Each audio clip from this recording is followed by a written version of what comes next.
بخوابیم شب. بالاخره رسیدیم به چادرمون.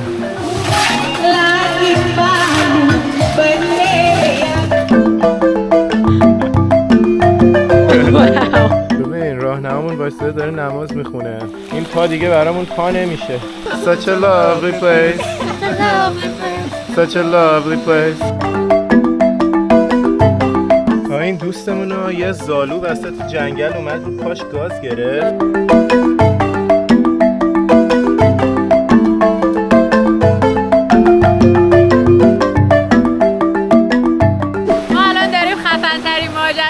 جنگلی زندگیمون رو تجربه میکنیم. توی جزیره سوماترای اندونزی هستیم که یکی از انبوه‌ترین جنگل‌های کل دنیا رو داره و یکی از تنها جاهاییه که میشه اورانگوتانا و کلی موجودات باحال دیگر رو توی طبیعت و محیط زیست خودشون ببینیم.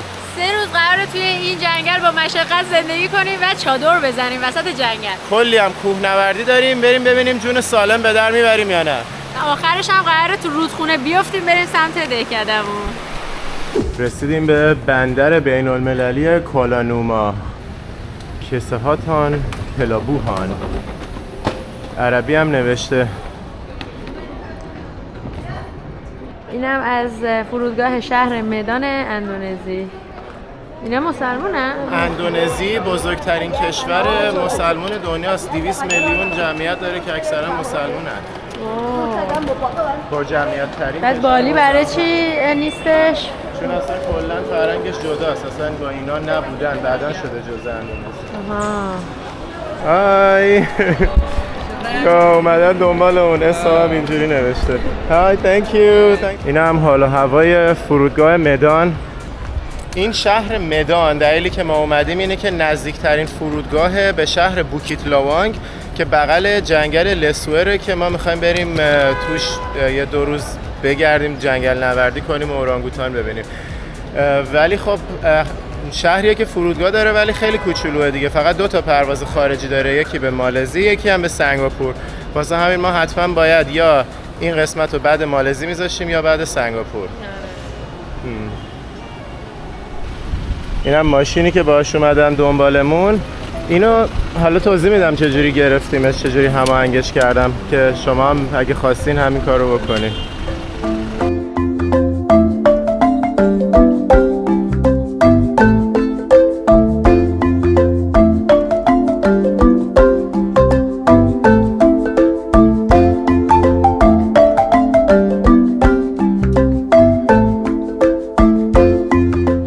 ترافیکی از همین اول که وارد اندونزی شدیم با این ترافیک مواجه شدیم.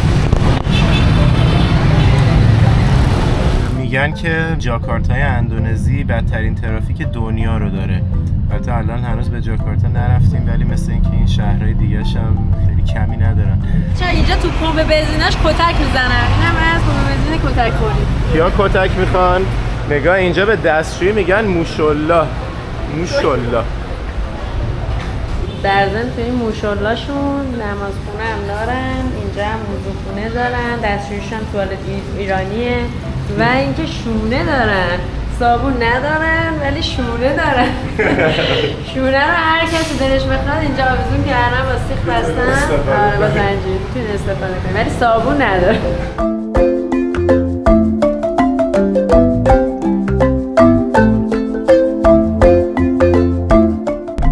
خواستم یه توضیح بدم راجع به اینکه کلا این برنامه رو چجوری چیدیم و مثلا هماهنگی ترانسفر فرودگاه و اینا رو چجوری بوک کردیم. من موقعی که می‌خواستیم بیایم اندونزی می‌خواستم حتما اورانگوتان هم اینجا تو طبیعت ببینیم. رفتیم آفریقا، اون قسمت گوریلاشو نرفتیم و همیشه یه پشیمونی داشتیم که ای بابا تا اونجا رفتیم و این گوریلا رو نرفتیم تو طبیعت ببینیم، شاید دیگه چند سال دیگه نشه این کارو کرد. گفتیم حالا که میایم آسیا حداقل ورژن گوریلای این طرفو بریم تو طبیعت ببینیم که خب اورانگوتان هم یه جورایی مثل گوریلای شرق هستن. و حالا من کلی تحقیق کردم چون تو جزیره‌های مختلف میشه اینا رو دید ولی رسیدن به همشون سخته. یعنی هیچ کدوم اینجوری نیست که پرواز کنی بری یه جا یه صبح تا شب بری اورانگوتان ببینی بعدم برگردی. قشنگ برنامه‌ریزی می‌خواست چون وقتی میرسی به فرودگاه تازه چند ساعت فاصله داری. کلی نشستم فورم خوندم که حالا تفاوتاشون چیه، تفاوت نژادهای اورانگوتان کدوم‌ها راحت‌تر میرسی، کدوم‌ها پروازهای بین‌المللی داره. و آخرش به این شهر بوکیت لاوانگ رسیدم که نزدیکترین فرودگاهش مدانه که الان ازش گذشتیم ولی برای هماهنگی تور خود اورانگوتانا تو فاروما نوشته بودن که خیلی راحت میتونین با هتلاتون هماهنگ کنین. یعنی هتلی که من تو شهر بوکیت لوان گرفتم کلاً $20 بود شبی، ولی خودشون برام هماهنگ کردن که بیاد مثلا فرودگاه دنبالمون، که البته تو ترنسفر فرودگاهش $70 بود از فرودگاه به شهر، چون 4 ساعت راه و کلی بنزین میسوزونه. و توری هم که میخوایم بریم نفری $90 و یه شب هم کمپ داره. یعنی اونا هم خود هتل برامون هماهنگ کرد که دیگه یه شب تو اون هتلیم، از فرداش میریم جنگل نوردی. خیلی ماجراجویانه قرار باشه. آره این قسمت قشنگ قسمت دیگه نهایت ماجراجویی طبیعت‌گردی این سفر آسیامون خواهد بود.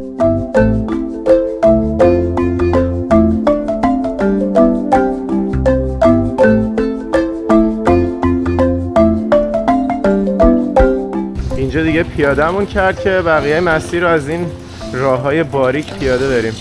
این دوتا هم اومدن ساکامون رو کمکمون ببرن. هلو. خیلی فضا محلیه ها. خیلی. ما پشه کش هم. رسیدیم یه پشه کش گرفتیم. پر پشه است. پشه کش یعنی ضد پشه، چون حسابی پای ما رو زدن همین تو همین راهی که حالا من تو ماشین زدن، تو به بنزینه که رفتیم دستشویی زدن. YouTube, yes.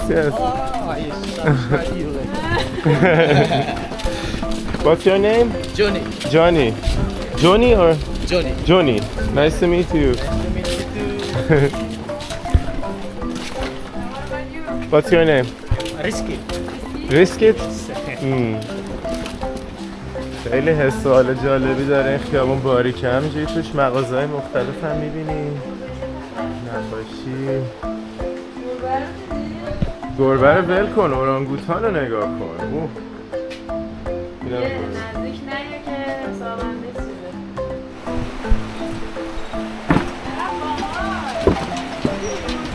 آره نگاه مسیر هتلمون از این پله رد میشه.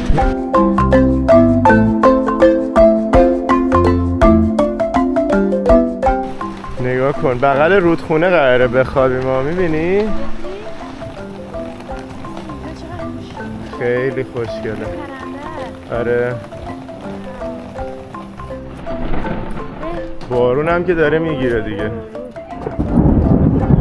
به موقع رسیدیم ما.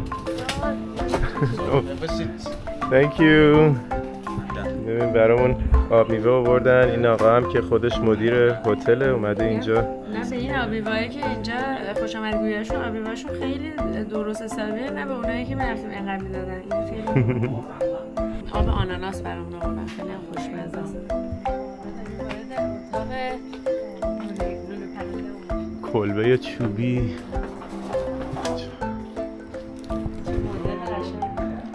Thank you. اینم همون و دستشویشه.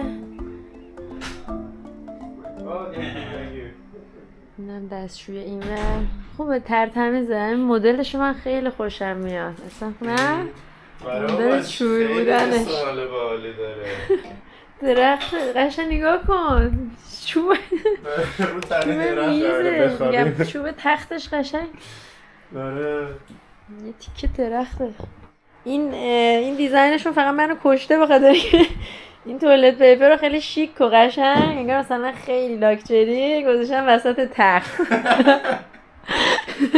این هم اسم هتلی که ما گرفتیم، ولی خب شبیه این زیاده تو این شهر. شبیه زیاد بود؟ آره دیگه همه هتل‌های اینجا تو همین مایه ها هن. یه سری خونه های چوبی و بعد تور رو میتونن برات هماهنگ کنن و میگه آخه تور اینجا $90 بود نفری. همشون 90 یورو. 90 یورو. آره همه همین هولوش بودن واسه همین دیگه. من چیز کردم همینو گرفتم. این پلای معلق اینجا رو فقط ببینید چه وضعیتی دارن. اصلا آدم احساس کامفتبل نمیکنه، راحتی نمیکنه، به خاطر اینکه هم میلغزه. خیلی باحاله پل معلقش. نگاه زیرمون رودخونه است همینجوری.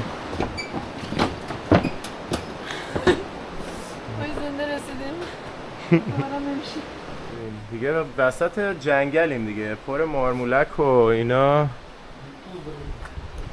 و خونم‌ها رو. خیلی فضا کاملا روستایی. چند تا اورانگوتان هم می‌نداختن این وسط دیگه عالی بود. خب حالا ما دوباره داریم از این یه پل دیگه رد میشیم. یه عالمه پل هست که از این ور رودخونه میره اون ور رودخونه. غذاهامون رسید. نگاه کنین کجا نشستیم برای غذا. بغل رودخونه و غذا قیمتش هم خوبه. سالادمون کم از $2 شد. این غذای من کلا $2.5 شد. آب هندونم $1 شد. اینم اونم $1 یا کمتر. آره کلا هر چی سفارش میده 1 2 3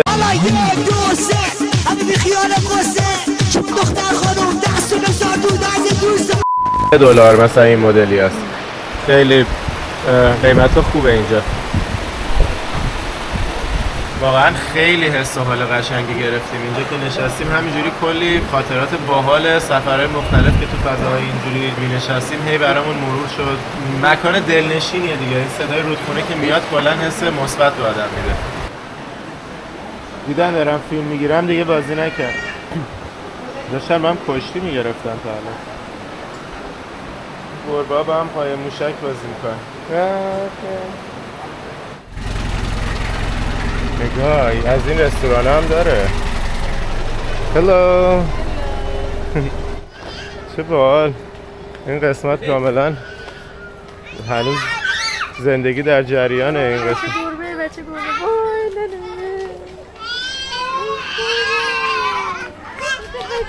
اینم بچه گربه.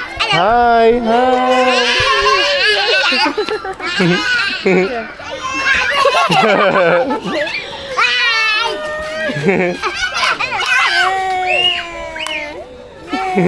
های. وای چقدر کیوتن. اینم یه دونه بقالیه همینجوری. بقالی چقالی.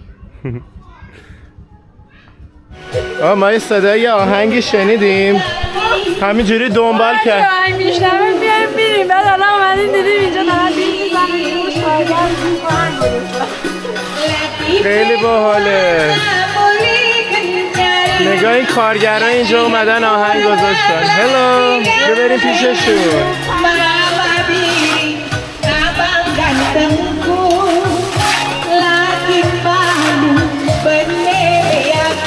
های.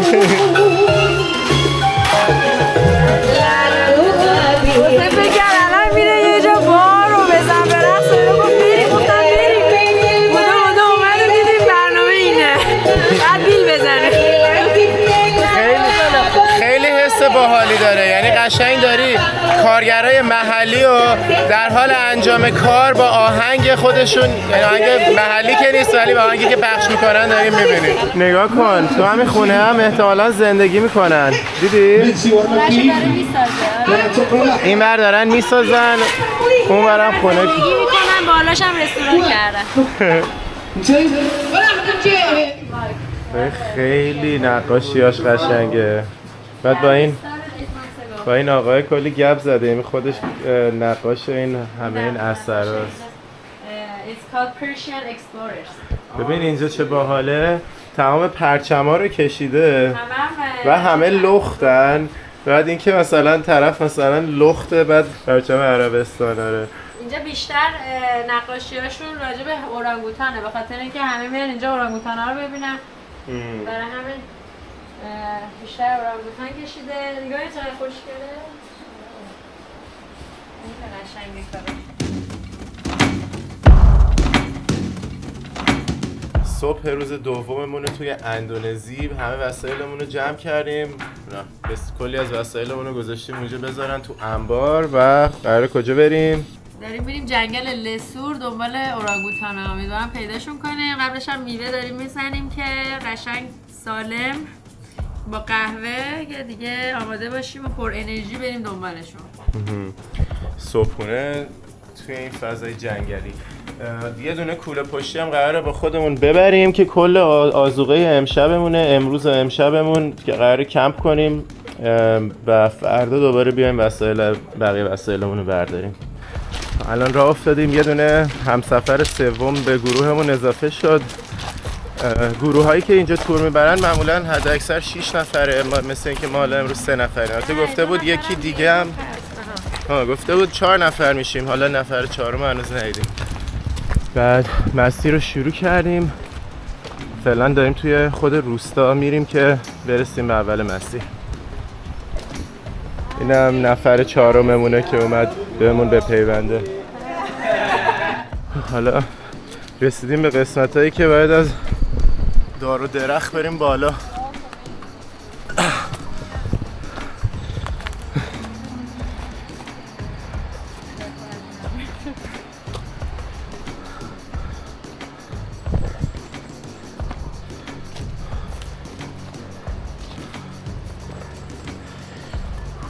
هایکش جدی شد.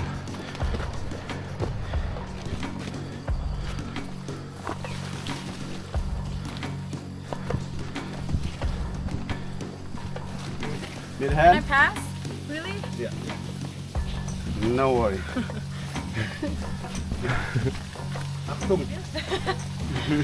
It always sounds angry in German. Even it's not even something mean.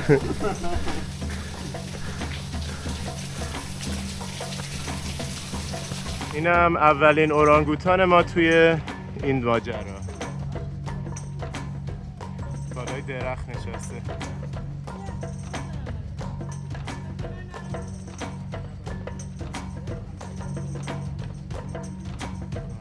عجب موجود باحالیه.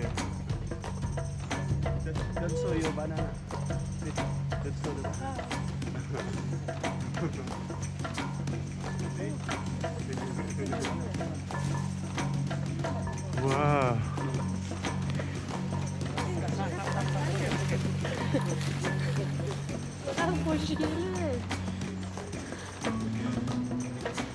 نگاه اورانگوتانه اومده نزدیک خیلی باحاله. الان اورانگوتان پشتمون انقدر نزدیک اومده. من یه دونه پست موز بهش نشون دادم، پرید اومد. الان منتظر ببینیم پست موز کوز. بعد تورگایده ازم گرفت، سری قایم کرد. چقدر نگاه چه قیافه باحالی داره، می‌بینی؟ این یکی از شگفت انگیزترین موجودات طبیعته، به خاطر اینکه جز نزدیکترین موجوداست به انسان از لحاظ ژنتیکی. و چیزی که خیلی منو شگفت زده میکنه اینه که اینا توی آسیا به تکامل رسیدن، در حالی که گوریلا و انسان‌ها و شامپانزه‌ها که همه اجداد مشترک دارن توی آفریقا به تکامل رسیدن. یه سری اجداد مشترک هم داشتیم که رفتن آسیا و تبدیل شدن به اورانگوتانا و گیبونا. به خاطر همین خیلی برام جالبه. بعد اینا حتی میگن که از گوریل و شامپانزه هم باهوشترن، با اون که زودتر از شامپانزه ها نسلشون از ما جدا شده.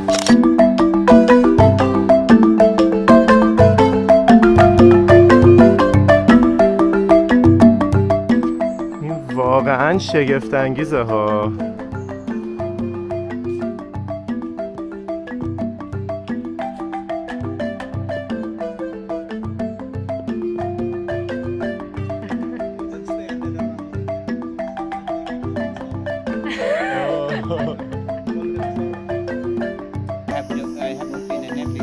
Oh, nice.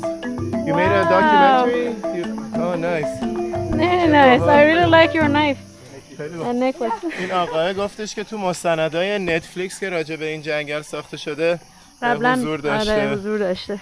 بعد خفن. برای قشنگ همین شبیه بزرگیای پسر جنگل بود. آره.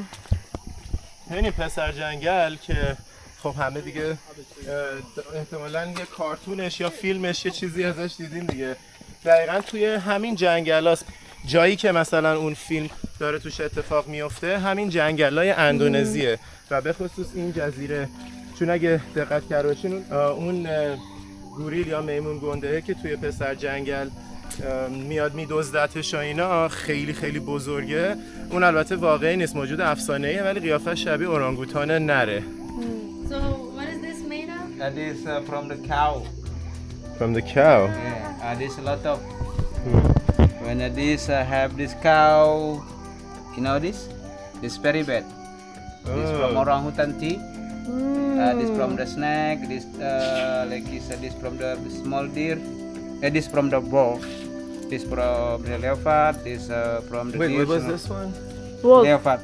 Leopard. Leopard. Leopard. This from I don't know. I take it from the ocean. This from the turtle. This from the elephant. This from the Capricorn. This from big deer. This from the mouse deer. This from the crocodile. And did you find them all yourself? Yeah. Did you hunt them? I not hunting. I job with the snake. I had to help for snake everything. This I'm already with king cobra. Yeah.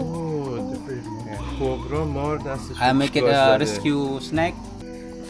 شغلش کلا با مار سر و کار داره. میره مارا رو یا مارا رو نجات میده یا آدما رو از مارا نجات میده. کلا با مار سر و کار داره. بعد از اینکه یه دونه مستند داشته با ژاپنیا درست میکرده، روز بعدش میاد نمیدونم ماره عصبانی بوده چی بوده میاد گازش میگیره. کبرا بوده. And this is all from the cows Yeah, too? from the cow. Wow. I'm not killing cow. This from chemical. From chemical.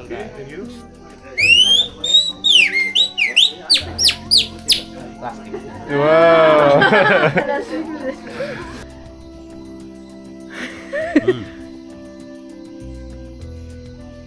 How does it taste? Oh, you didn't eat it. Oh, I thought you were gonna eat it. Yeah, چقدر بزرگه. actually why I still keep it this is it for our lunch later on. Can you do it again? نگاه کن اینو ببین این داره مورچه به این بزرگی رو میخوره.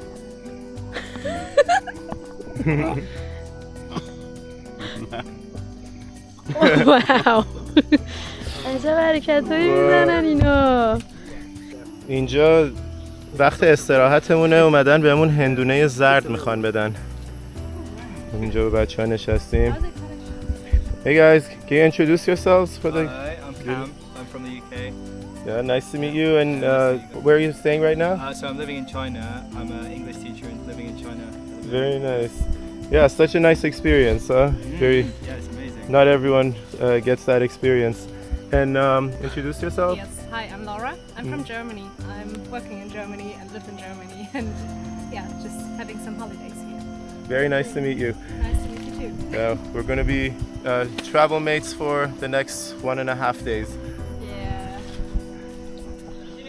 چقدر میوه‌های مختلف و لیچی هم گذاشت. I love dragon lychees. fruit. Actually, never tried rambutan. Yeah. Like a lychee with. حالا حمله کنیم به این میوه‌ها. Let's try for the rambutan. So is it clean water? You can wash your hand, your Shisha. face, no problem. It's clean water. Yeah. Sometimes you can see dolphin also on there. Dolphins? Yeah, dolphin. Sometimes. But maybe not today. Today they're on holiday. دلفینا رفتن مرخصی قرار بوده اینجا دلفین ببینیم. Sorry, I'm too serious sometimes. راهنمامون شوخه. خیلی اینجا سربالایی شدیده.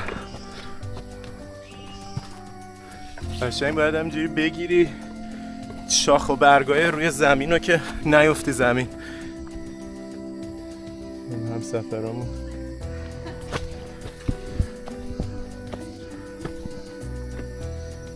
راهنمامون ما رو آورد اینجا بغل این درخته. گفت این ور دستشوی مردونه است، این ور دستشوی زنونه است. بفرمایید استفاده کنید.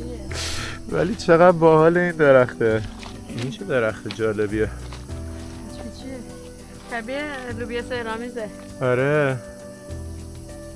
این قسمت چند تا درخته و مجموعش خیلی پشیمونه چون که 4 نوع درخت مختلف اینجا در هم تنیدن که 2 تاش توسط 2 تا درخت دیگه کشته شدن و الان 2 تاش ما می‌بینیم. اول از همه این یکی درخته اسمش هست لیانا که می‌بینید پیچ پیچی میره بالا. شبیه جک و لوبیا سهرامیزه. آره این اولش یه دونه درخت باریک این وسط بوده مثلا شبیه اونایی که اون طرف می‌بینیم.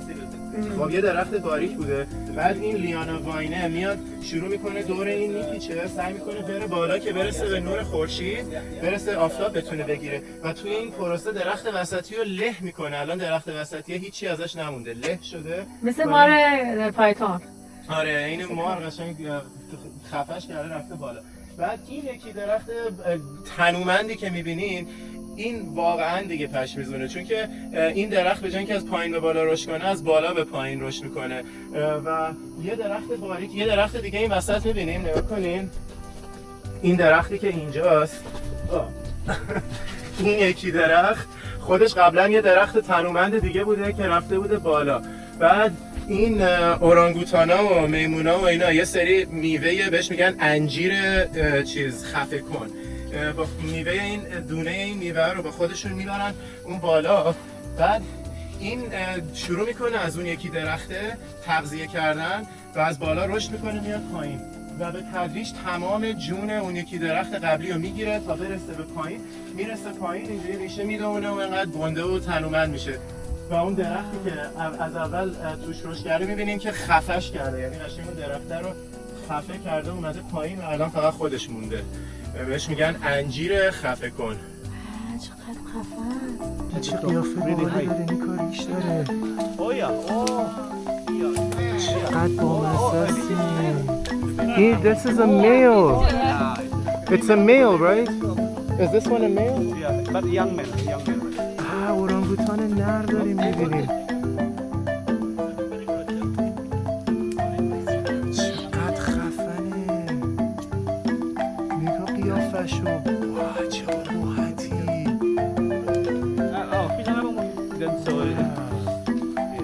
باورم نمیشه نگاه چجوری نگاه میکنه.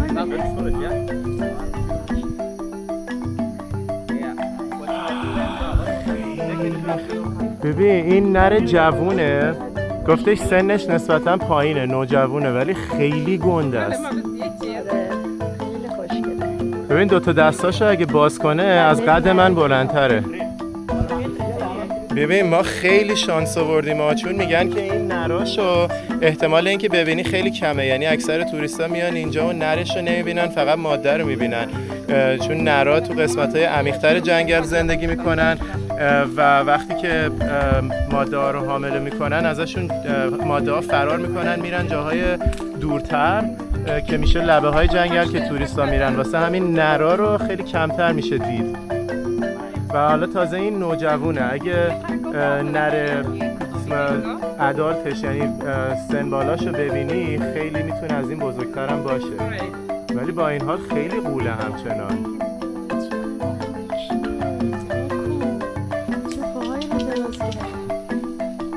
برامون داره بوزای مختلف میگه.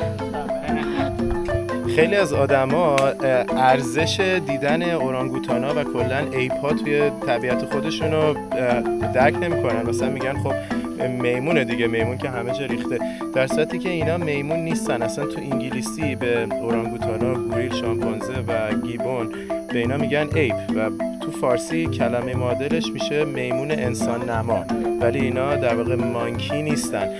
و خیلی این که ببینید موجودایی که نزدیکترین موجودا هستن به انسان توی تکامل تو طبیعت خودشون چجوری زندگی میکنن، این خیلی جذابه واقعا.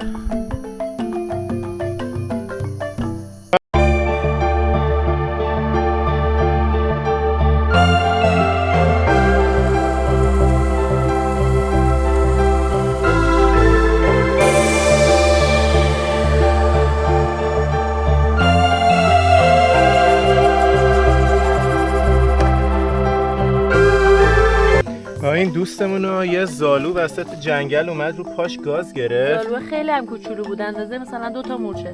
آره بعد گفتش که این زالوها اینجوری هن که یه ماده شیمیایی تو دهنشون تو بدنشون هست که نذاره لخته بشه و از بستن زخم جلوگیری میکنه، با اون که زخمش کوچولو همینجوری خون میاد. ببین پاکش کرد یه نقطه هم نمون. من زالوها رو بکشه. I cut the lid. One, two. نم داره برامون آناناس درست قاچ میکنه. Ananas in Indonesia. Yeah, in German ananas. Oh, do you also say ananas? Yeah, in German. Most European country they call ananas except English and Spanish. Yeah. میگه ما خودمون بهش میگیم ناناس. Ananas. Say ناناس. Yeah. تو اندونزی بهش میگن ناناس ولی تو آلمانی میگن آناناس. توی اسپانیایی هم که میگن پینیا. Piña colada. پینیا کولادا. فرانسوی هم آناناسه نه؟ آره ما از فرانسوی گرفتیم دیگه کلمه. How about in Austria? Do they say ananas? What do you call this? Ananas, yeah. yeah.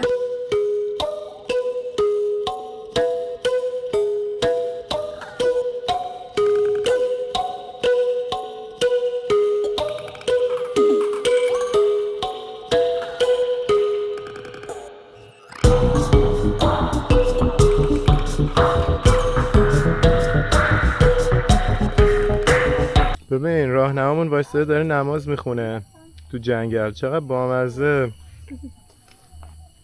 آخه سجاده‌ش هم آورده بوده.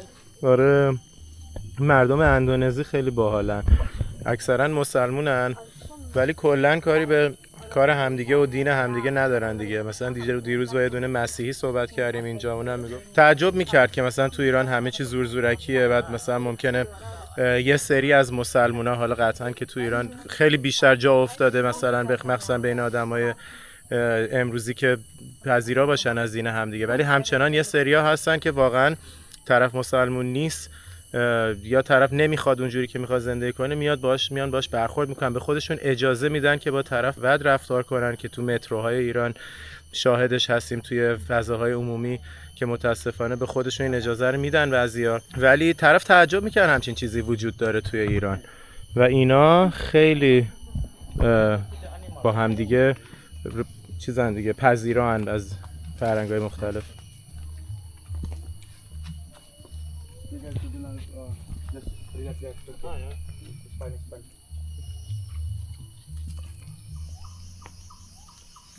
این چقدر سایزش بزرگه.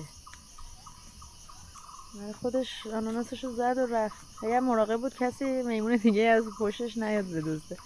اسم این میمون رو تازه الان درستشو فهمیدیم. بهش میگن پیکتل، یعنی دم شبیه دم خوکه، یعنی دم خوکی بهش میگن، چون که دمش مثل میمونای عادی دراز نیست، کوتاهه. بلند شو پشتو به ما کن. بیا اینا. پشتو به ما بیا کن. اینا از دمش. اینا مشخص شد یا نه، ولی پشتشو دقیقاً به ما کرد.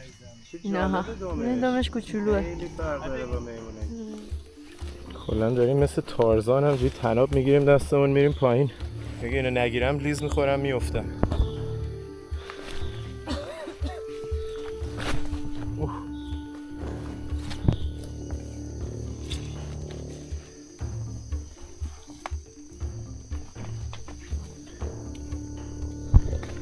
چه میلغزه این. یا داشتم میافتادم، پام شاخه زیر پام یه لحظه لیز خورد. آره خیلی چیزه، درخت لیزی بود. آره الان سر تا پا خیس عرقیم و اینقدر نگاه دستام کلا خیسه و احساس میکنم که از زیر پوستم شعله روشنه قشنگ، اینقدر دستام گرمه. هوا اونقدر گرم نیست، هوا مثلا خیلی رطوبتش بالاست، دما دور و بر مثلا 25-6 درجه است، ولی خیلی احساس گرما میکنیم تو این کوهنوردی.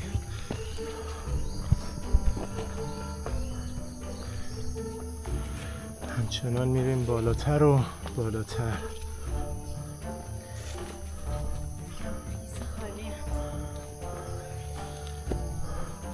So when they bite, you will got bleeding because it's really hurt.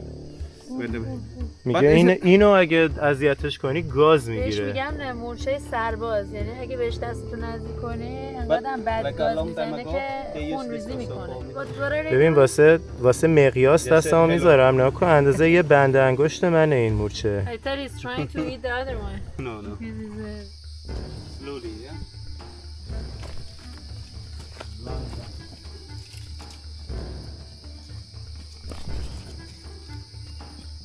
شبیه نردبون و پله است. آره مثلا آدم نگاش میکنه فکر نمیکنه مسیر باشه، اینقدر که مستقیم از کوه میری بالا. صدا رو میشنوین؟ خیلی جیرجیرک عجیبیه. انگار داره نجاری میکنه. این هم استراحتگاه بعدیمونه. اومدیم اینجا با این منظره قشنگ.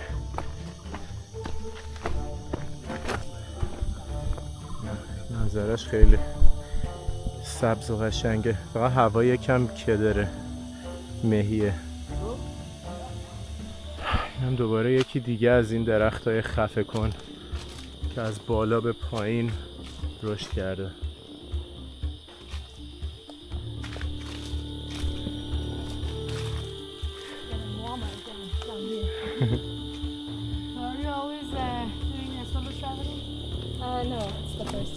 اینجا رو باید برعکس بری که لیز نخوری. خیلی سراشیبیش زیاده و خیلی هم لیزه. یه پروانه خیلی غولاساه.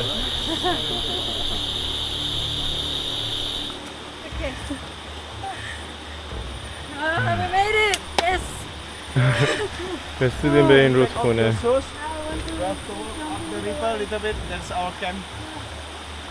هنوز باید تو این رودخونه راه بریم تا برسیم به کمپ. خب حالا گفت کفشاتون رو در بیارین و 3 بار از رودخونه باید رد شیم تا برسیم به محل کمپ. پاهامون هم حسابی دیگه تا الان کوفته شده توی این راه رفتن تو این کفشا و جنگل.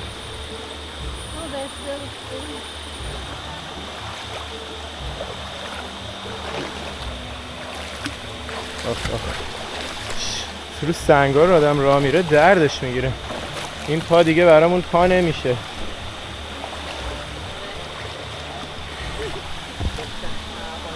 چقدر طولانی شد این مسیری که قرار بود با پای برهنه بریم. یه تبدیل شد به یه هایک کامل با پای برهنه. فکر کنیم فقط قراره از رودخونه رد شیم. یه زالو چسبید به انگشتم و همچنان داره خون میاد ازش.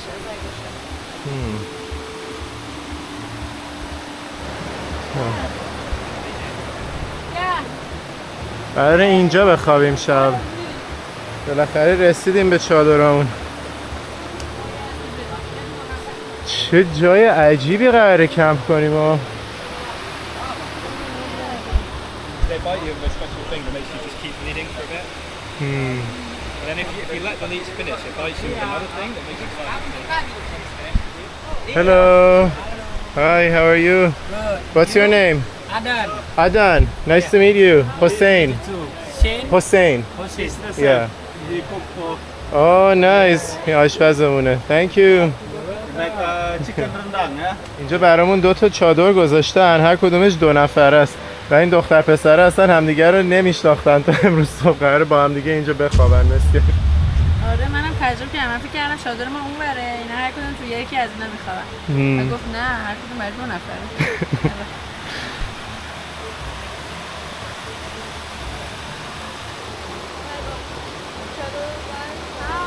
اینا دارن راجع به دوست پسر دختره صحبت میکنن.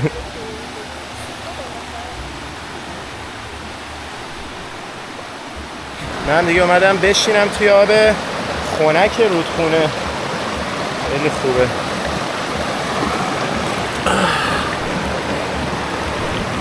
واو this خیلی ریلکسینگ، خیلی آرامش بخشه. حالا برامون چای و بیسکویت آوردن و دوستامون نشستیم اینجا. بچه‌ها رفتن توی آب، پسرا من و دوستم هم نشستیم. من نیم ساعتی توی آب نشستم همجوری. خیلی چسبید. منم می‌خوایم چای بزنیم.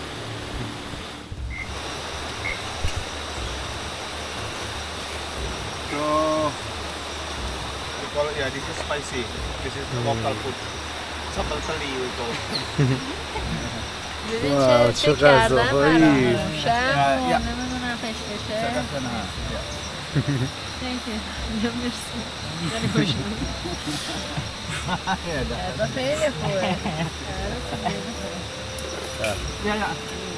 Welcome to the hotel Bukit Lawang.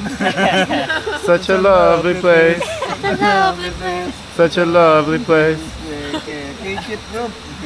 عجب شام با صفایی داریم میزنیم وسط جنگل. صدای جیرجیرک و رودخونه خیلی خوبه. جاتون خالی. And you have to use all the stick to make square. Can I use more rice? Okay. Yeah, can I use more rice for it? بچه اینو داریم الان بازی میکنی؟ بگو چه این بازیه؟ 7 مربع الان گذاشته. ما باید 3 تا از این چوبا رو طوری تکون بدیم که تبدیل بشه به 5 تا مربع دقیقاً هم سایز، هم اندازه. ببینیم کی میتونه. Okay. Right now we have 4. Oh, now I already took off 3.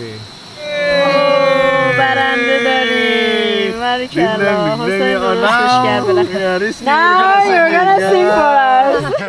1, 2, 3. Jungle trek in Bukit Lawang. See the monkey, see the bird, see orangutan. Hey! Jungle trek in Bukit Lawang. See the monkey, see the bird, see orangutan. Hey! Walking in jungle, see the animal walking together in Bukit Lawang. Singing together, laughing together, everything together in Bukit Lawang. Hey!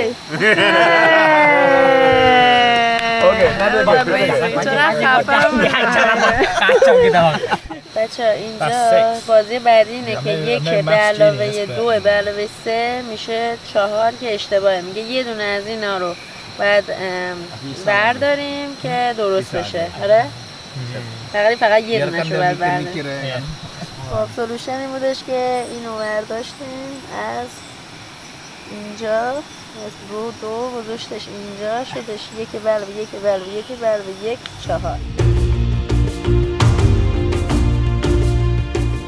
همین الان صبح شد و توی این چادرامون از خواب بیدار شدیم. اونجا هم که آشپزخونه است که تور لیدرامون توش خوابیدن و کنار این رودخونه اومدیم صبحونه بزنیم. Hey guys, good morning. Cheers. Coffee time. قهوه.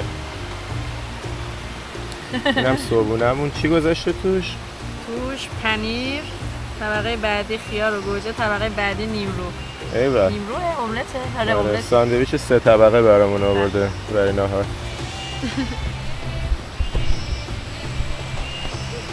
حالا مسیر برگشت رو شروع کردیم.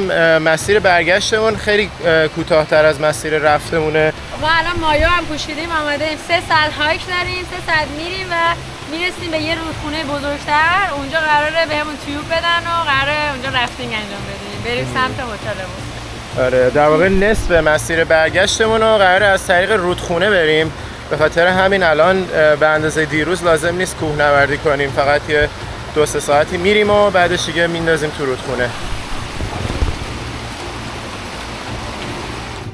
اینجا یه دونه کندوی عسل خیلی کوچولو موچولو بغل این درخت است. بعد میگه اینا زنبوراش هم زنبورای خاصن، زنبور عسلایی که اصلا هم نیش نمیزنن. میگه چه کوچولو هن. خیلی کوچولوه زنبوراش. نه اینا زنبوراش اندازه پشه است. خیلی ریزه میزه است. اینم نمیشه یکیشو در بیارم ببینیم. بعد این میگفتش که خرسای کوچولو به اسم خرسای سانبر یا خورشیدی میان از این عسلای این کندوها میخورن. این خرسایی که میان این عسلا رو میخورن کوچکترین نژاد خرسه که تو کارتون وینی د پو هم مثلا همون خرس است، البته که زرد نیستن، همون مشکی ان با یه دونه چیز یقه سفید. بعد از این میگفتش که این درخت‌ها رو اگه کندو زیادی عمیق باشه توش درخت‌ها رو جر میدن که به اون کندوه دسترسی پیدا کنن. ببین اون درختایی رو دیدیم دیروز گفتیم لیانا واینه که یه درخت رو خفه کرده بودن، کلی شاخه‌های درشت داشتن. این الان حالت جوونیشه. الان دور این درخته میبینین داره رشد میکنه، آروم آروم انقدر کلوف میشه که این درخته رو له میکنه زیر خودش و فقط خودش میمونه. خیلی این ماره پایتون. آره. بچه صبح ما یه سری میمون دیدیم جلوی یه جایی که خوابیده بودیم، جلوی تنتمون، شبیه این بود. بعدش پرسیدیم چی بود، گفت تامس تامس لیف اسمشه. این چقدر مدل ماش باحاله. آره. ولی خب ما نتونستیم ازشون فیلم بگیریم چون که گوشیمون نزدیکمون نبود، برای همین دیگه فقط از نزدیک دیدیمش. این دیگه اورانگوتان است. اینم ویدیوش. خیلی کلیک بودش. آره. این همین. اوکی. Thank you. اینو هم گرفتیم که اگه دوباره از اینا ندیدیم به شما نشون داده باشیم. کل داخل این درخت و موریانه خورده تا بالا. من خیلی نزدیک نمیشم که یه موریانه نچسبه بام برگرده.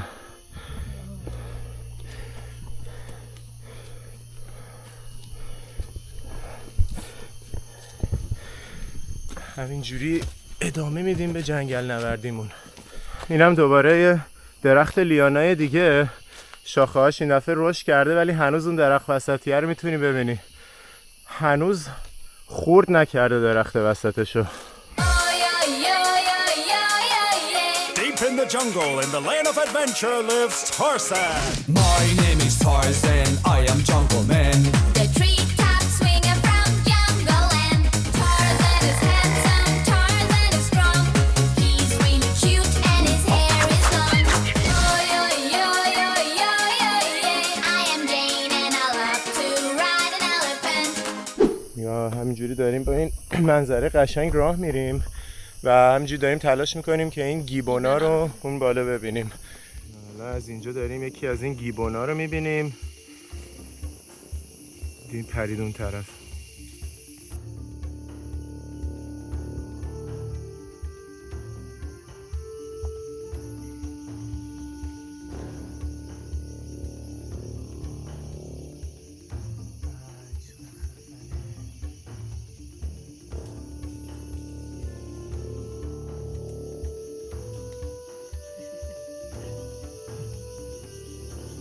این موجودای با نمکی که دیدین اسمشون گیبن هستش، از خانواده میمونه ها هم نیستن، از خانواده ایپ هستن، مثل شامپانزه ها و گوریلا و اورانگوتان ها و حتی انسان ها، به خاطر اینکه خیلی از نظر ژنتیکی نزدیک هم به انسان ها، برای همین در واقع مثل خانواده های ما هستن و خیلی موجودای شگفت انگیزی هستن، به خاطر اینکه به انسان ها از نظر ژنتیکی نزدیکترن تا به میمونا و اینکه دستای خیلی بلندی دارن، خیلی موجودات جالبیان اینا. گونه‌های مختلفی هم دارن. آره دقیقاً. توی ولاگ کامبوج اگه ندیدین میتونین بریم ببینین، اونجا یه مدل دیگه شنیده بودیم که اصلا از نظر رنگ، ظاهر و صدا خیلی فرق داشت با گیبونایی که اینجا دیدیم. و اسمشون هم این نژادی که ما الان دیدیم اسمشون وایت هندد هستش، یعنی دست سفید. یه نژاد دیگه هم دارن مشکی که اون مشکی ها رو ما از نزدیک نتونستیم ازشون فیلم بگیریم، ولی اونا هم باز دوباره یه نژاد دیگه هستن که اینجا بهش میگن بلک گیبن و زیادن. آره و این گیبون ها و اورانگوتان ها تنها ایپ هایی هستن که توی آسیای شرق و جنوب شرق هستن. گوریلا و شامپانزه ها هم که توی آفریقا هستن. نگاه کن اینا شبیه بلوبری هن، بعد بالاش یه دونه برگ قرمزه، خیلی آدمو وسوسه میکنه بخوریشون، ولی میترسم سمی باشه. راهنمامون الان تایید کرد که اینا سمی هن، ولی خیلی چشمک میزنن. کی جرأت داره اینا رو امتحان کنه؟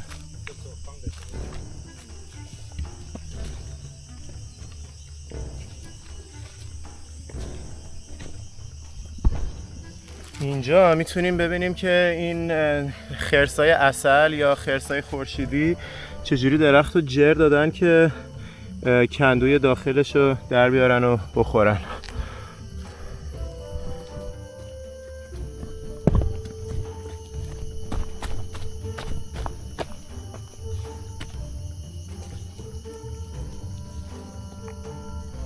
یکی لیانا رو ببین چجوری اومده رفته اون بالا قیل و فرو.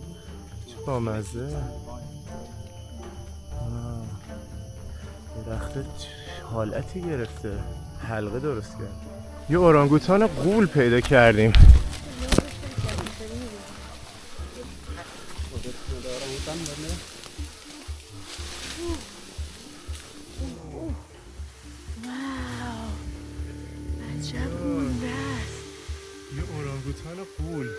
کجا رفت؟ بچه ها بالاخره ما تونستیم یه دونه نر بزرگش رو هم ببینیم از این اورانگوتانا. اینو میگن 40 خورده ای سالشه، یعنی دیگه تقریبا رشد کاملش رو کرده و اینا انقدر سخت دیدنشون که میگفتش که شاید از هر 1000 تا توریستی که میاد اینجا یه بار این دیده میشه و ما خیلی خوش شانس بودیم. واقعا خوشحالم که اینو دیدیم. اینا چیزی که جالبه اینه که مثل ما نیستن که مثلا تا 18 سالگی رشد میکنن بعد دیگه رشدشون متوقف میشه. اینا تا وقتی که میمیرن تا همون 50-60 سالگی همینجوری نراشون بزرگتر و بزرگتر میشن، بعضیاشون تا 140 کیلو میرسن. این صورتشون همینجوری پهتر و پهتر و با ابهت میشه هرچی سنشون میره بالاتر.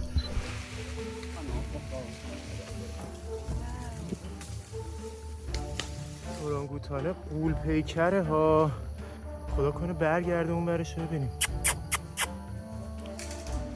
اوه مای گاد صورتشو، واو.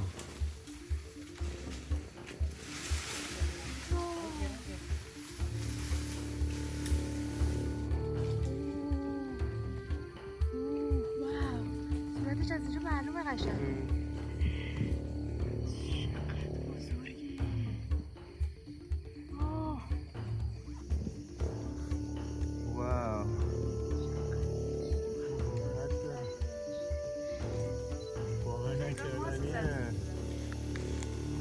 آره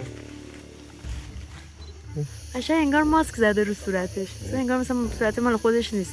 عجیبه.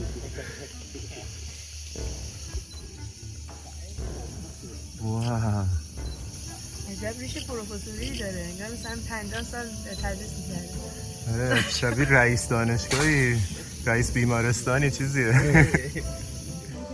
برگرد.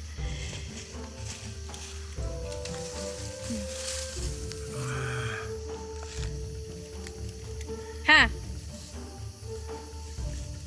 اینو قول برای چه دستایی این نست درست میکنه. نگاه کن. Is he making a nest? ببین یه ویژگی خیلی باحالی که اینا دارن اینه که هر روز برای خودشون رو درخت‌ها تخت خواب درست میکنن، لونه درست میکنن. بعد اینا انقدر که سریع میتونن لونه درست کنن که هیچ وقت بر نمیگردن به لونه قبلیشون، چون براشون راحت تره که همون جایی که هستن لونه درست کنن تا اینکه برگردن لونه قبلیشون پیدا کنن. خوابید. وای عجب صحنه‌ای دیدیم. اونجا نیکا اینجاست، اورانگوتان اونجا خوابیده.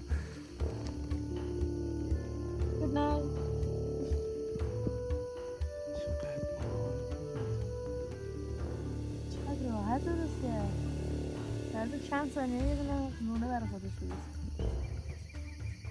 اینا سنگین ترین موجوداتی هستن که توی درخت زندگی میکنن و چون که تا 140 کیلو میتونن برسن و هیچ موجودی سنگین تر از اینا تو درخت زندگی نمیکنه. یه نکته جالب دیگه هم اینه که اینا اورانگوتانای جزیره سوماترا هستن. فقط تو 2 نقطه دنیا اورانگوتان پیدا میشه، یکی جزیره سوماترا، یکی جزیره بورنئو که جزیره بورنئو رو قبلا فقط قسمت برونئیش رو رفتیم. تو اون جزیره بین برونئی، اندونزی و مالزی مشترکه. اونجا نرفتیم دنبال اورانگوتان چون که این جزیره سوماترا خیلی راحت تر بود پیدا کردنش و اورانگوتاناش هم نارنجی تر و خوشگل ترن. حالا فرقشون اینه که اینا همیشه تو درخت زندگی میکنن. اورانگوتانای بورنئو خیلی وقتا میان رو زمین به خاطر اینکه توی این جنگل ببر هم وجود داره و برای اینکه ببرا نخورنشون همیشه تو درخت زندگی میکنن. آقا ما خیلی خوشحال بودیم به خاطر اینکه حتی من از راهنمونم پرسیدم که این آخرین باری که یه دونه اورانگوتان نر بزرگ دیده کی بوده و به هم روی گوشیش نشون داد. آخرین عکسی که گرفته بود از اینا 16 سپتامبر 2023 بوده، یعنی حدودا 5-6 ماه پیش. و ما اینجوری بودیم که بابا پس احتمالاً نمی‌بینیم و بعد یهو آره خیلی باحال بود. از هر چند صد تا توریستی که میان اینجا فقط یه سریشون این شانس رو میارن که همچین چیزی ببینن و ما شدیم همون قشنگ لونه درست کردنش هم دیدیم. خیلی خوب بود.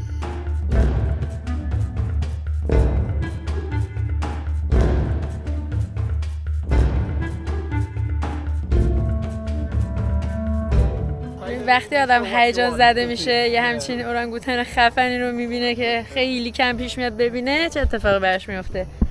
اینم از عواقب جنگل نوردی. آره بنده خدا حسین توی خار فرود اومده این وسط. من حالا حواسم یکم بیشتر بود ولی حسین دیگه ول داد رفت.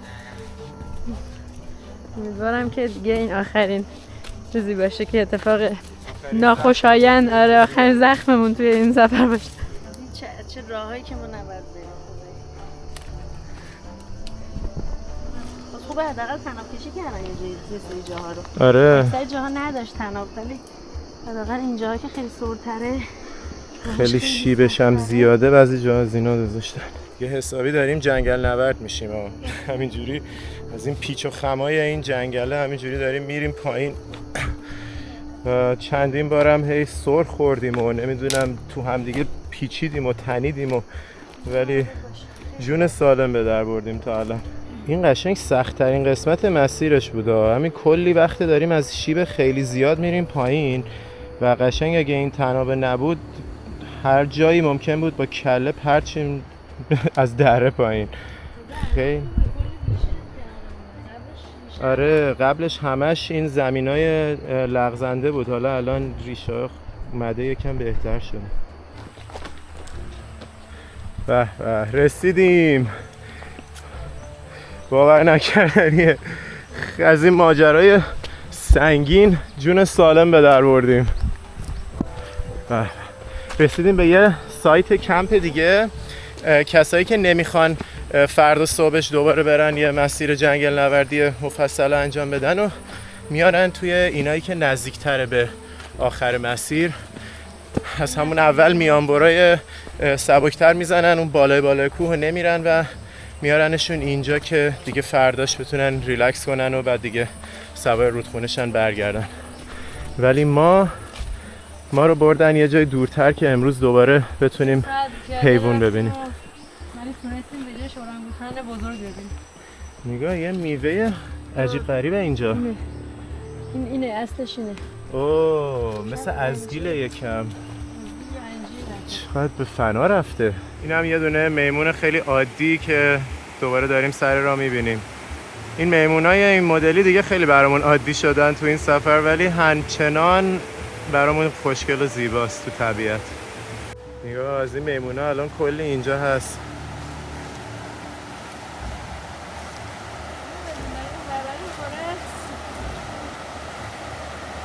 آخه نگاهش خوره اینجا کنار رودخونه اومدن بدرقمون که ما رو ببرن برسونن سمت رفتن. از همون دزدی نکنه. اون آقایی که میبینین تیوب سرشه تیوبای ما رو داره میاره. ما داریم با این تیوبا قراره بیفتیم توی آب و بریم سمت ویلیجمون. داشتیم مستقیم میرفتیم تو این عنکبوته یهو نیکا یه جیغ بنا کشید پرید بسته پرید عقب. چقدر گنده است. نگاه ببین اندازه دست منه تقریبا این عنکبوته، هر دستش اندازه انگشتای منه.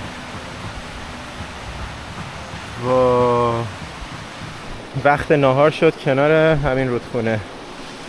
الان غذاهامون رو توی این بسته ها بهمون دادن که همینجا بزنیم. چه اختتامیه خوبی. البته اختتامیه‌اش که قرار قایق سواری تویوب سواری باشه ولی دقیقاً قبل برگشتمون اختتامیه‌اش این غذای خوشمزه است. یه برگ بامبو نداشتم. آره این دفعه خصاصت کردم. این هم دسرمونه که این راهنمای عزیزمون که خیلی منو یاد فیلم پسر جنگل میندازه برامون قاچ کرد آناناس و هندونه.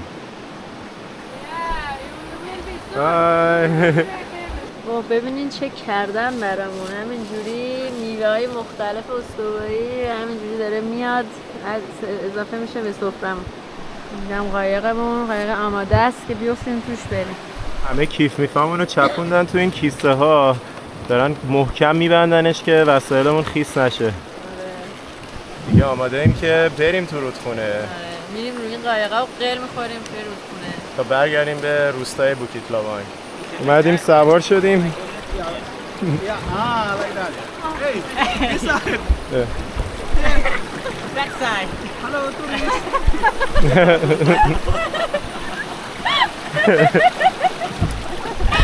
Hello local.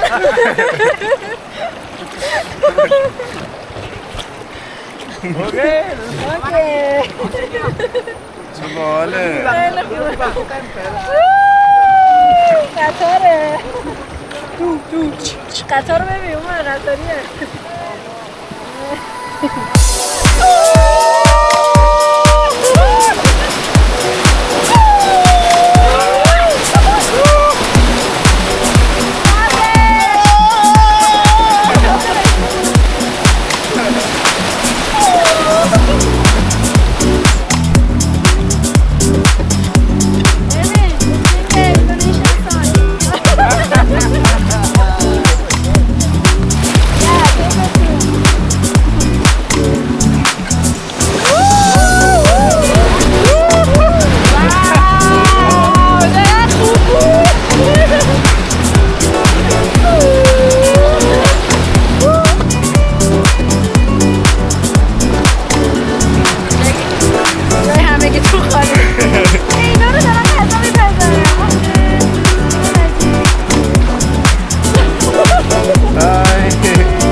این چه مسافرخونه قشنگی زدن بغل رودخونه.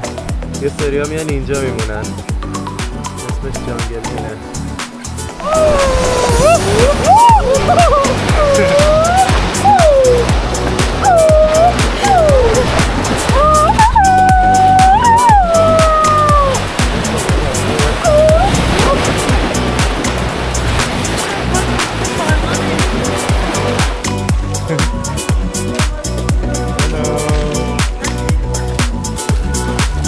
رسیدیم به شهری که ازش شروع کردیم ماجرا رو، از روستایی که شروع کردیم بوکیت لاوان. رسیدیم به خشکی.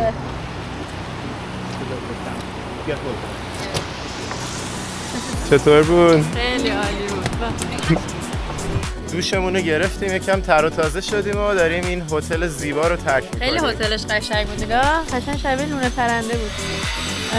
تازه دارن جلوش هم میسازن که بغل رودخونه هم چند تا اتاق از توش در بیارن. آره خیلی راحت. حالا هتل‌های دیگه هم همین Travel Lodge. خیلی خوب بودیم. گرین ترافل لاج. بعد میتونین وقتی بوکش میکنین خودتون تو همون سایت booking.com میتونین باهاشون چت کنین، بگین براتون تور لیدر بگیره و تور و همه چی رو دیگه هماهنگ میکنن. و برای آخرین بار از این پلای معلق بوکیت لاوانگ داریم عبور میکنیم. واقعا حس و حال باحالی داشتیم پلای معلقش. خدای خیلی خوش گذشت. بعد از همه جالب‌تر اینکه اینا ساکامون هم و بیچاره‌ها آره بنده خدا داره کمکمون ساکا رو میاره، چون که برای اینکه برای ما خطر نداشته باشه از این پل معلق بخوایم ساک دستمون باشه. چقدر باحال این نقاشی ها از این گوریلا هم، میگم گوراگوتان ها که دیدیم. اونو دیدی؟ آره دقیقاً. لا یه داریم سوار این ماشینه میشیم که برگردیم شهر مدان و شب و قرار اونجا بگذرونیم.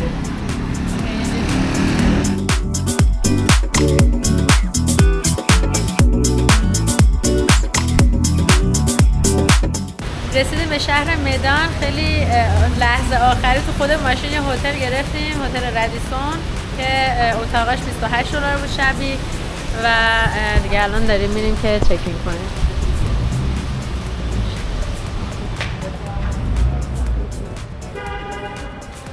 اینم از اتاق از حسنت لابی و حسین داری چکین میکنه، بعدم میریم تو اتاق. حالا بریم تور داخل این اتاق این هم از اتاق هتل رادیسون با یخچال و همه چی. خیلی خوبه، اتاقش بزرگه، قشنگ جادار و مطمئن. دقیقاً هماهنگ. بعد آره منظره همش مهمتر، منظره و بعد جا منظره مهمه. خب خوبه. طبقه 6 هستیم. اینم منظره. اینم از دستشوی همون و دستشویی که خیلی خیلی برتمیزه. دوباره اومدیم لباسامون رو بدیم لاندری. کلا توی سفر 2 ماه و 1 هفته ایمون این دفعه سومه که لباسامون رو میدیم لاندری و خیلی جای خیلی خوبی رو پیدا کردیم. قیمتش هم خوبه، 25000 تا برای 5 کیلو. آره یعنی میشه $1 خورده ای. آره برای 5 کیلو لباس. برو 2 ساعت دیگه بیا. ما هم میریم قشنگ اینجا رو مدان و شهر مدان رو یکم میگردیم، برمیگردیم لباسمون رو تحویل میگیریم. اسم لاندریش هم هیجرا لاندری. هیجرا. این شهر مدان سومین بزرگترین شهر اندونزیه و توی همین جزیره سوماترا که اومدیم برای جنگلاش. دیگه گفتیم قبل از اینکه این شهر رو ترک کنیم یکم بیایم شهر رو ببینیم و یه لباسی هم بشوریم.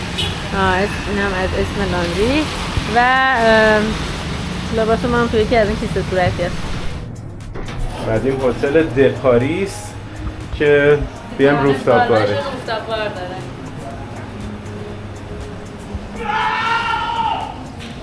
او بارون گرفته. چقدر قشنگه. استخر و جکوزی و اینجا در واقع ما اول می‌خواستیم بین این هتل و رادیسون مونده بودیم. بعد یه نفری اشتباهی اومده بود روفتاپ بار گذاشته بود توی رادیسون. ما گفتیم خب رادیسون ریویوش بهتره، میریم رادیسون، اونم روفتاپ بار داره، اینم داره. بعد رفتیم اونجا از هتل سوال کردیم روفتاپ بارش طبقه چنده؟ گفت ما روفتاپ بار نداریم. خلاصه دیگه ماشین گرفتیم اومدیم روفتاپ بار د پاریس. آره یعنی ما میتونست الان هتلمون هم همینجا باشه با همون قیمت، ولی دیگه رفتیم اونجا. Hello, how are you? اینجا از اینجا میتونی شهر مدان رو ببینی. چقدر سوپرپوره. این یکی از شهرهای نسبتاً پر جمعیت اندونزیه. سومین بزرگترین شهر. آره ولی جالبه که اندونزی که 270 میلیون جمعیت داره، این شهر نسبتاً پر جمعیتش فقط حدود 3 میلیون جمعیت داره. یعنی خیلی جمعیتش پراکنده است در سطح کشور، ولی جاکارتا که پایتختشه جمعیت خیلی زیادی داره. این بارون ریختنش تو این استخر خیلی حس خوبی داره. صبح هم قراره صبح زود پاشیم بریم سمت جاکارتا، بزرگترین شهر اندونزی. و پایتختش. پایتخت. اینم داخل بارشه.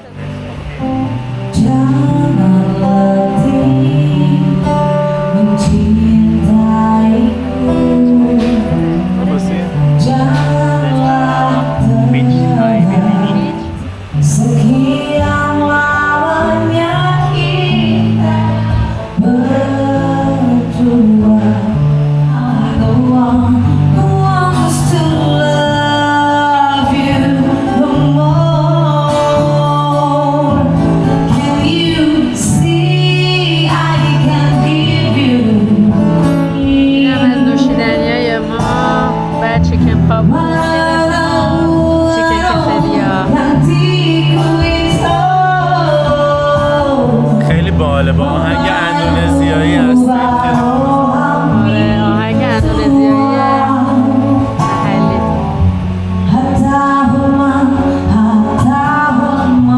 این آقا هم داره برای ما فیلم های دریاچه مدان رو نشون میده که میگه بزرگترین دریاچه اندونزی هستش. برای ما متاسفانه وقت نمیکنیم بریم ببینیمش.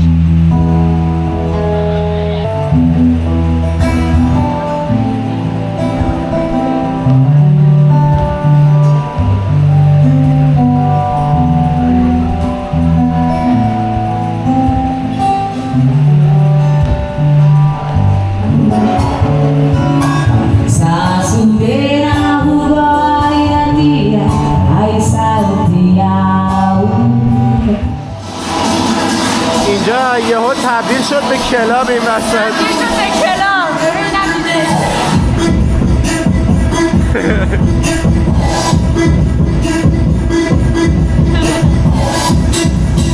بچه یه چیزی که ما فهمیدیم این بودش که مدان یکی از شهرهاییه که فوق‌العاده دوریانای خوشمزه و خوشخوراکی داره و دوریان کلاً یکی از میوه‌هاییه که توی کشورهای استوایی این ناحیه آسیا خیلی خیلی معروفه، بهش میگن شاه میوه ها.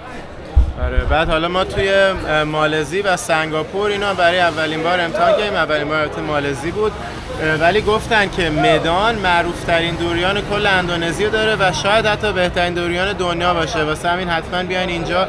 این مغازه اوچوک دوریان 24 ساعت هست، یعنی انقدر این فعالیت معروفه که 24 ساعته بازش گذاشتن که هر کی اومد بتونه بیاد امتحان کنه. بره. واو چه بوی خوبی میاد.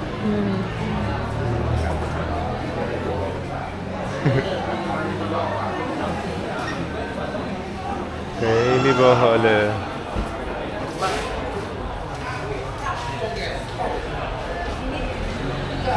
اینجا خوشمزه ترین و معروف ترین دوریان تو اندونزی داره و 40 ساله که توی رستوران به این بزرگی دارن فقط دوریان سرو میکنن و 24 ساعت هم بازه. چقدر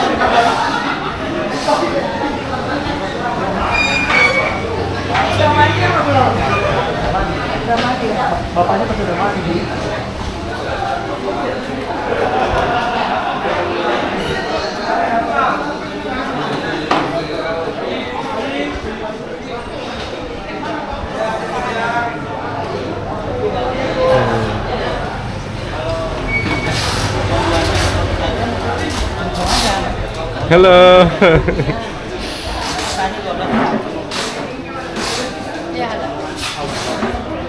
ببین چه باحاله، کلی هم مجسمه های بزرگ دوریان همجوری سر تا سر رستوران گذاشته. کل میوه رو برامون قاچ کرد که کامل بخوریم.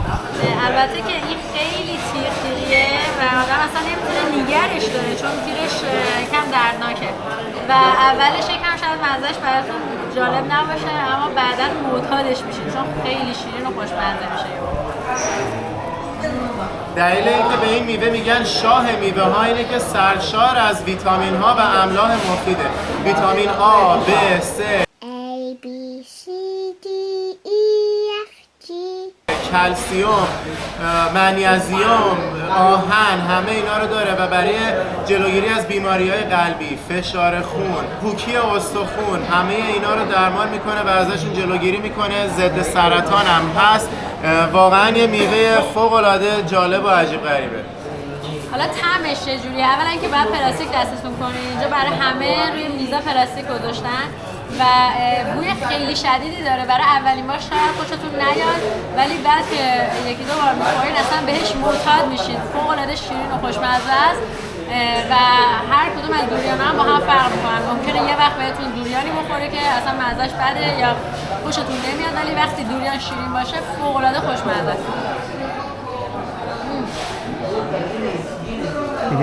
ببینین چجوری حالا اینا کیفیت این دوریانا رو چک میکنه. این طرف باز میکنه دوریانا رو، بعد اگه کال باشه میندازه تو اون سبد، بعد اگه خوب باشه بو میکنه اگه بوش خوب بود میده به بغلی دیگه باز میکنه و میذاره توی این سبدا. نگاه کن الان بو کرد بعد میگه که خب خوبه اینو میتونی. اگه بو کرد و بد بود دوباره میره تو اون سبد مشیا. نگاه کن این الان داد بغلی بگیر، بعد بغلی میگیره، اینم دوباره بو میکنه. این تعیین کیفیت. یعنی انقدر با دقت اینا رو انتخاب میکنن واسه همین انقدر جای معروفیه. آره خیلی خفنه. کیفیت کارشون عالیه. حرف نداره. مخصوصا که آدمایی رو انتخاب کردن که خیلی بویای دقیقی دارن. ولی این که سرما بخورن چجوری میخوان. ولی واقعا برام جالب بود که یه رستوران به این گندگی 24 ساعته 40 سال بازه و فقط داره دوریان میفروشه. اصلا مگه میشه و 24 ساعت هم بازه ها همینجوری نه و شلوغه. خیلی باحاله. ببین اینجا چه شعری برامون سروده. نوشته جانگان بیلانگ پرناه که مدان کالوا بلوم مامپیر که اوچوک دوریان. یعنی چی؟ یعنی نگو که اومدی به مدان اگر که نیومدی به اوچوک دوریان. به به ای بد نبید. چه شاعر قشنگ و زیبا گفت. رسیدیم فرودگاه مدان که بریم سمت جاکارتا. یعنی صبح کله سحره. چقدر کم خوابیدیم. 5 صبح را افتادیم چون 1 ساعت تا فرودگاه فاصله داشتیم. 7:30 صبح پرواز داریم. کلا 4 ساعت کنیم لانچ مدان. 6, 5, leaving for following bound. غذای لانج هم حسابی مفصله واسه 6 صبح. اینجا پلو داره، نودل داره، سبزیجات هم داره، یه ماهی با سبزی هم داره و یه سری مخلفات. خوب مفصله واسه 6 صبح. اون برم تازه سوپ مرغ داره که میتونی خودت درست کنی. این هم از پایان قسمت شمال اندونزی، جزیره سوماترا و شهر مدان. الان داریم میریم سمت جاکارتا. اگه هنوز سابسکرایب نکردی سابسکرایب کن که جاکارتا و بالی رو هم از دست ندیم. بزن بریم به پرترافیک ترین شهر دنیا.